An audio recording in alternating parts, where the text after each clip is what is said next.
Texas Republican Senator Kay Bailey Hutchison, ranking member of the committee that oversees transportation and one of the key players who brought together this compromise and tried to avoid the problem in the first place. Senator, before we talk about the FAA, I wanted to ask you about the jobs number. It is marginally better.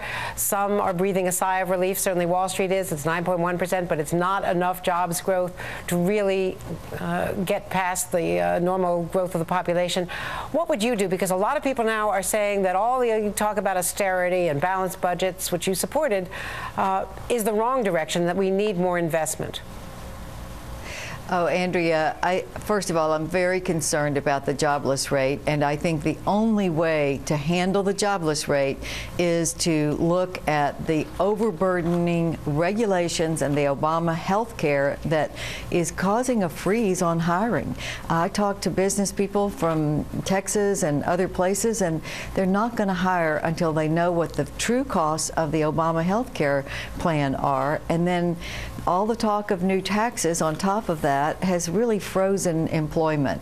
I think we've got to continue to bear down on overregulation and these costs that we're putting on businesses if we're going to get a real recovery. And in my opinion, the only real recovery is when people go back to work. Senator, the latest polling shows now, the New York Times CBS poll, 82% of people angry at Congress. That is such a high disapproval rating.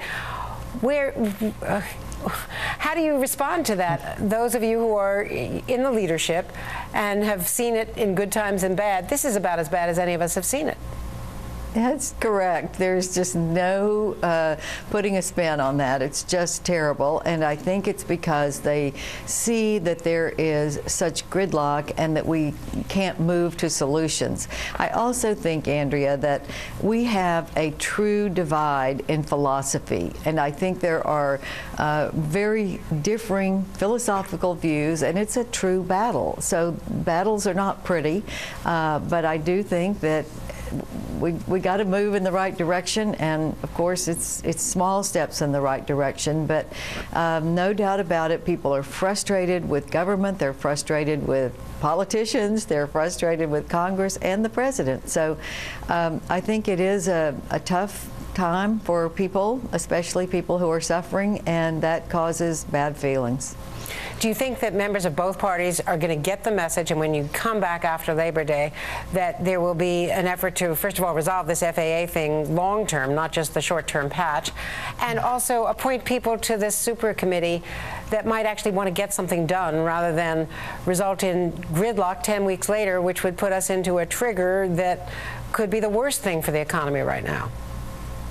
Well, I definitely believe that Mitch McConnell, I've talked to him about what his view is of this new super committee, and I know that his first point is going to be appointing people who want to get something done, who want a solution that will be real reform, entitlement reform, and spending cuts that can be sustainable. So I know that he is going to appoint people that will have that view. It is essential that we continue to come down on the deficit. We made a very small step in the right direction, cutting spending $1 trillion, but we've got a massive debt, and it's got to come down more, which means, in my opinion, you've got to look at entitlements if you're going to look at the long term. Senator, I want to ask you about Rick Perry, because the governor, and I know you ran against him for governor, but now he's holding this Christian prayer breakfast, prayer summit, rather, tomorrow. And there's some rather controversial participants, including the Reverend John Hagee, who has a history of saying really very controversial things, of talking about Catholicism as a the Catholic Church is the great whore. Katrina was God's punishment of New Orleans. America has become a pagan society. I mean, do you agree with what the governor is doing on this? Well, I think that it never hurts to have people gather together and pray. You know, I think that I don't even know who the participants are. I haven't really looked at the details of it. I'm sure there are some very good people who are also participating. But, you know, prayer is never bad as long as it is praying to a God that we all agree is there and asking for help through a crisis that we know is upon us. But should the governor be making this a Christian event and many people say violating the separation of church and state, and making it specifically Christian rather than ecumenical? Well, certainly this is not a government state of Texas function. I think he has been specific in saying that it's a private function, that Christian leaders came together and wanted to do a day of prayer, and I think that he is lending his support to it, of course, and maybe leading the effort. I'm not quite sure, but I don't think that it's a state function, and of course that is important. And Senator, do you think he's going to be running? And if he does, would you be supporting him for the Republican nomination? Well, I do think he's running. I think that's very clear. He's putting all of the building blocks in place. I don't know what I'm going to do. I'm looking for the candidate who can win. I want a candidate who can fix this economy. I'd like to see someone with the experience necessary to do that. And so, you know, we'll look at the field and we'll go forward. And do you think he has the experience to be the winner, to be the nominee, and to be president?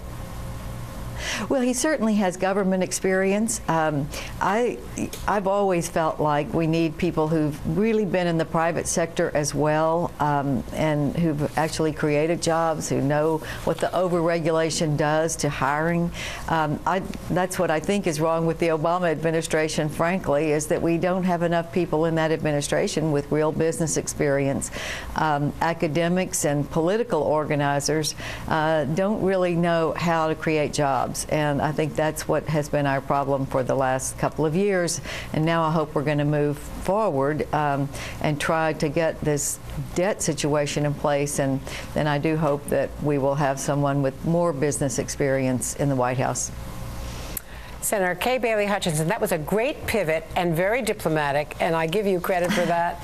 Thank you so much. Thanks for joining us. You're the best, Angela. Andrea, great to talk to you. Have a great weekend, Senator. Thanks. Thank you. And after the worst trading day since 2008, stock futures are on the rise. Up next, we'll get a check on what's moving.